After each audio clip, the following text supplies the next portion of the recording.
Welcome to sports live presented by Cool. আপনাদের সঙ্গে আছি আমি রঞ্জন শান্ত।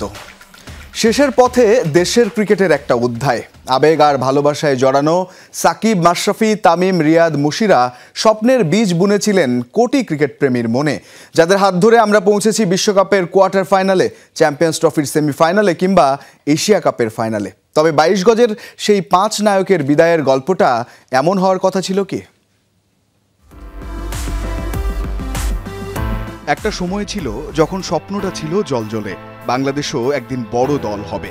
লাল সবুজের জার্সিতে সেই স্বপ্নের বীজ বুনেছিল ওরা 5 জন, ভালোবেসে কোটি ক্রিকেট ভক্ত যাদের ডাকলো পঞ্চপাণ্ডব। ওরা হয়ে উঠল আমাদের গর্ব, আমাদের সাহস, আমাদের আবেগ। লড়াইটা ছিল এক বুক ভরসা নিয়ে সামনে এগিয়ে যাওয়ার। সেই লড়াইয়ের আরেক নাম মাশরাফি বিন মুর্তজা। ইনজুরি আর ব্যথাকে সঙ্গী করে দলকে নেতৃত্ব দিয়েছেন সামনে থেকে।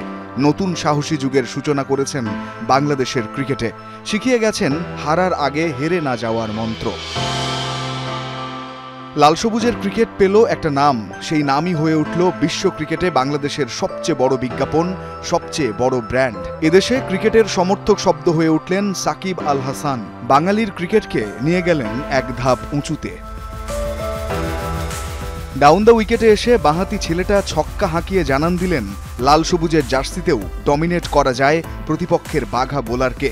ব্যাট হাতে শুরু মানেই একজন তামিম ইকবালের দিকে তাকিয়ে ক্রিকেট পাগল গোটা জাতি। একজন বিশ্বমানের ব্যাটার যিনি সেট করেছেন একটা স্ট্যান্ডার্ড, কতবার বিপদ থেকে দলকে টেনে তুলেছেন একাই, কঠোর পরিশ্রমে নিজেকে নিংড়ে দিয়েছেন বাংলাদেশের ক্রিকেটে। মুশফিকুর রহিম হয়ে উঠলেন টিম টাইগার্সের নির্ভরতার প্রতীক। ভেঙে পড়া দুর্গকে বারবার একলা সেনাপতির মতো সামলেছেন লিকলিকে গড়নের একজন হিরো। শেষ মুহূর্ত পর্যন্ত লড়ে গেছেন নিঃসঙ্গ শেরপার মতো। কখনো দলকে নিয়ে গেছেন জয়ের বন্দরে, কখনো হেরেছেন ভাগ্যের পরিহাসে। তবুও লাল সবুজের আনসাং হিরো ওই মাহমুদুল্লাহ রিয়াদ, যাদের হাত ধরে আমরা প্রথম পৌঁছেছি বিশ্বকাপ কোয়ার্টার ফাইনালে, খেলেছি প্রথম চ্যাম্পিয়ন্স ট্রফির সেমিফাইনাল। লাল সবুজের পতাকা উড়েছে এশিয়া কাপের ফাইনালে। ওরা এখন অতীতের গল্পে বিলুপ্ত প্রায়। আফসোস শুধু বড় হয়ে শৈশবের নায়ক মাশরাফি, সাকিব, তামিম, মুশফিক কিংবা মাহমুদুল্লাহর মতো হতে চাওয়া ছেলেটা কি ফেসবুক পোস্টে এমন ফ্যাকাশে মলিন বিদায়ের স্বপ্ন দেখেছিল, নাকি 22 গজের নায়ক হওয়ার গল্পটা শুধুই একটা মিথ? রঞ্জন শান্ত, যমুনা স্পোর্টস। সামাজিক যোগাযোগ মাধ্যমে স্ট্যাটাস দিয়ে মাহমুদুল্লাহ রিয়াদ অবসর নেয় খুশি নন জাতীয় দলের 2 সাবেক অধিনায়ক খালেদ মাহমুদ সুজন ও খালেদ মাসুদ পাইলট। বিসিবির সাথে কথা বলে মাঠ থেকে মাহমুদুল্লাহ অবসর নিলে সবচেয়ে ভালো হতো বলছেন তারা। তবে দেশের ক্রিকেটে রিয়াদের অবদানের জন্য তাকে প্রশংসায় ভাসিয়েছেন জাতীয় দলের সাবেক ক্রিকেটাররা।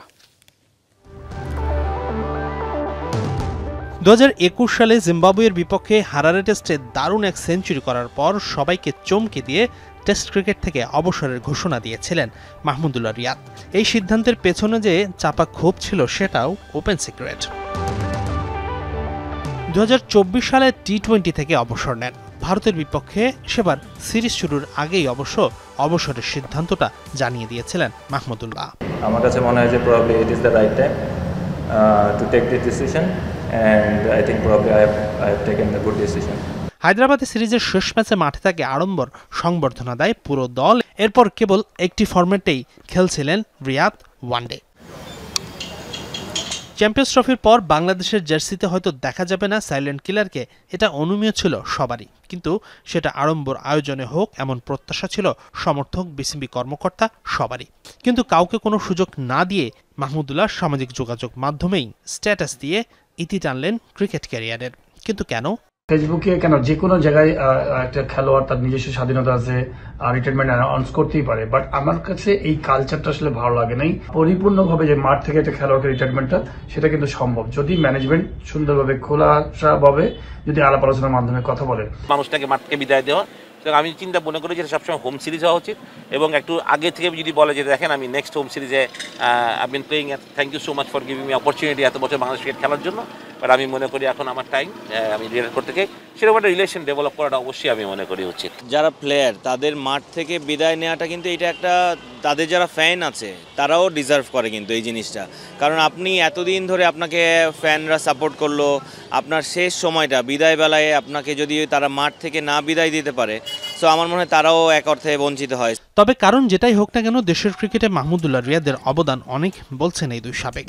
মাঠে রিয়াদকে যতটা শান্ত মনে হয়, ড্রেসিং রুমে মাহমুদুল্লাহ তার উল্টো খুবই চঞ্চল বলছেন তার সাবেক সতীর্থ তালহা জুবায়ের। আর রিয়াদের মানসিক দৃঢ়তা, ভালো করে জাতীয় দলে টিকে থাকার জেদে মুগ্ধ খালেদ মাসুদ পাইলট।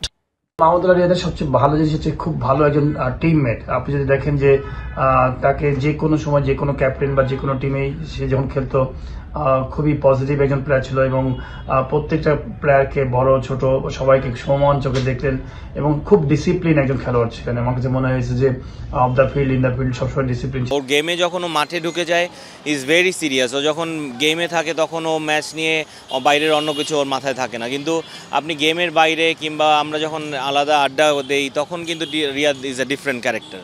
সো সবাই মনে করে রিয়াদ খুবই মানে গম্ভীর, আসলে গম্ভীর না, ও খুবই মজার এবং আমাদের অনেক স্মৃতি আছে মজার। হাসিনুর রহমান, যমুনা স্পোর্টস, ঢাকা। এদিকে সামাজিক যোগাযোগ মাধ্যমে বিশ্বকাপে বাংলাদেশের প্রথম সেঞ্চুরিয়ানকে নিয়ে আবেগঘন বার্তা দিয়েছেন তার বহুদিনের সতীর্থরা। এর মাধ্যমে শেষ হলো 50 ওভারের ফরম্যাটে পঞ্চপাণ্ডবের অধ্যায়।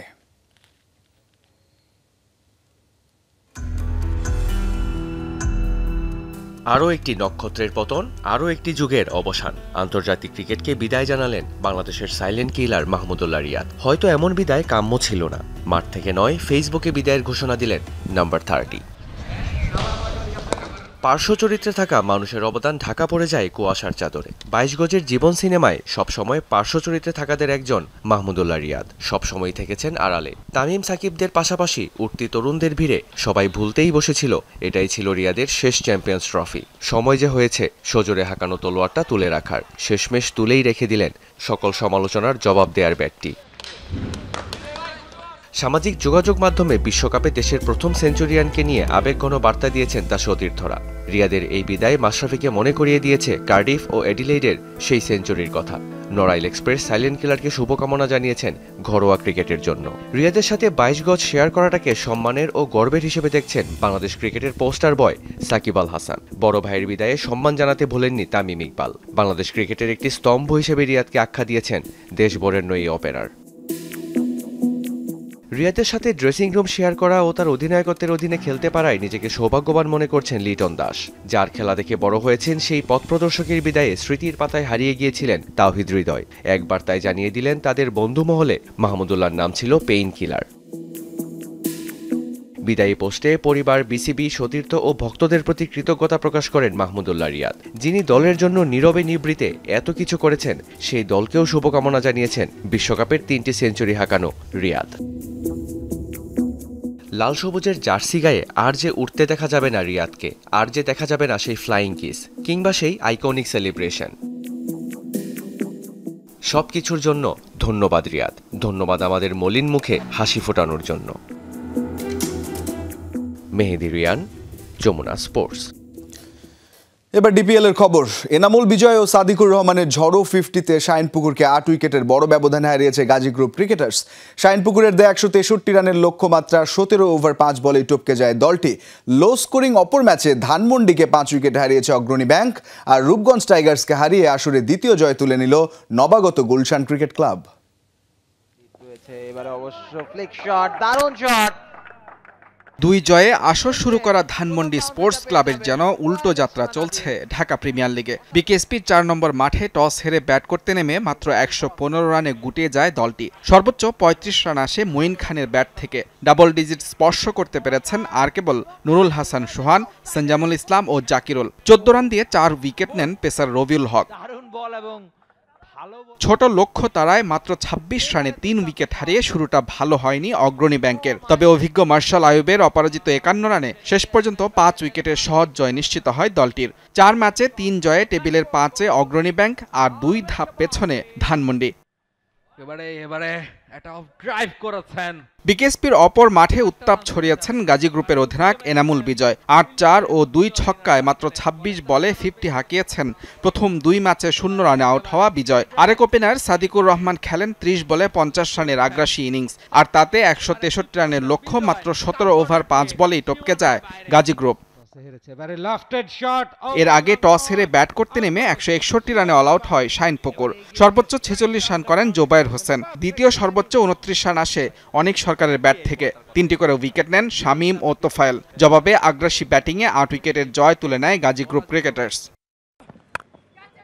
প্রথম ম্যাচে মোহামেডানকে হারিয়ে চমক দেখানো গুলশান ক্রিকেট ক্লাব হেরেছে পরের ২ ম্যাচে। চতুর্থ ম্যাচে এসে ফের জয়ের দেখা পেল নবাগত ক্লাবটি। মিরপুরে টস হেরে নির্ধারিত ওভারে ৯ উইকেট হারিয়ে মাত্র ২১৪ রানের সংগ্রহ পায় রূপগঞ্জ টাইগার্স। সর্বোচ্চ ৮৮ রান করে আউট হন ওপেনার অমিত মজুমদার। ৩৫ বলে ৪০ রান করেন আরিফুল হক। ৪ উইকেট শিকার করেন আসাদুজ্জামান। জবাবে ৯৫ রানের উদ্বোধনী জুটিতে ভালো শুরু এনে দেন জাওয়াদ আবরার ও অধিনায়ক আজিজুল হাকিম। আজিজুল ৪০ রান করে ফিরলেও 50 দেখা পান জাওয়াদ। ৬৭ রান করে মাহমুদুল হাসানের শিকার হয়ে ফেরেন তিনি। খালিদ হাসানের ব্যাট থেকে আসে ৪৩ রান। শেষ পর্যন্ত ইফতির ২৫ ও মুন্নার অপরাজিত ২৪ রানে ভর করে ১৯ বল হাতে রেখেই জয়ের বন্দরে পৌঁছায় Gulshan club. Mujrabin Tarek, Jamuna sports. PRP চিকিৎসা নিয়েছেন বাংলাদেশের পেসার মোস্তাফিজুর রহমান। বিশ্রাম শেষে প্রতিযোগিতামূলক ক্রিকেটে ফিরবেন তিনি। পিআরপি ইনজেকশন নিলে সাধারণত ১০ দিনের মতো বিশ্রামে থাকতে হয় বলে জানায় বিসিবি মেডিকেল বিভাগ। মূলত এটি প্ল্যাটিলেট সমৃদ্ধ প্লাজমা ইনজেকশন। লিগামেন্ট ও মাংসপেশি ইনজুরির সমস্যায় এটি প্রয়োগ করা হয়। ধারণা করা হচ্ছে ঈদের পর ডিপিএলে প্রাইম ব্যাংক ক্রিকেট ক্লাবের হয়ে খেলতে পারেন এই বাঁহাতি পেসার।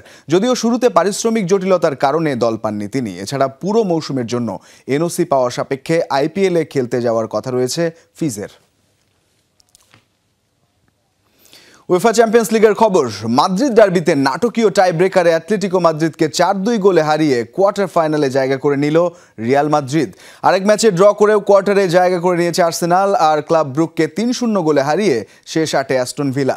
দুই নগর প্রতিদ্বন্দ্বীর লড়াইয়ে ম্যাচের ২৮ সেকেন্ডে রিয়ালের জালে বল জড়িয়ে অ্যাটলেটিকোকে এগিয়ে দেন গ্যালাগার। প্রথমার্ধে ছন্দ খুঁজে পায়নি কার্লো আনচেলত্তির দল। দ্বিতীয়ার্ধে ডিবক্সে এমবাপ্পেকে ফাউল করে পেনাল্টি উপহার দেয় অ্যাটলেটিকো।